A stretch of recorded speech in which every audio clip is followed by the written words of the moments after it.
আল্লাহ পাক তার প্রতি রহম করুন যে আমার এই কথাগুলোকে অন্যের কাছে পৌঁছে দেবে।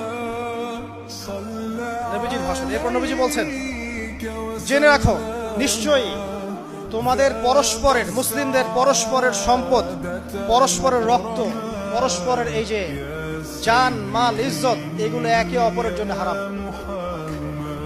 মুসলিমদের পরস্পরের রক্ত, পরস্পরের ইজ্জত সম্মান একে অপরের জন্য হারাম, এর হানি করা একে অপরের জন্য হারাম। ঠিক যেমন আজকের এই দিন হারাম, এই শহর হারাম, এই মাস হারাম। নবী করিম সাল্লাল্লাহু আলাইহি ওয়াসাল্লাম বলছিলেন, জেনে রাখো তিনটা বিষয়ে যেন তোমাদের অন্তর কখনো খেয়ানত না করে। তিনটা বিষয়ে তোমাদের অন্তর যেন কখনো খেয়ানত না করে। এক, তোমরা যে কাজটাই করবা শুধু আল্লাহ পাকের সন্তুষ্টির জন্য করবে। তোমরা যে কাজই করবে শুধু আল্লাহর সন্তুষ্টির জন্য করবে।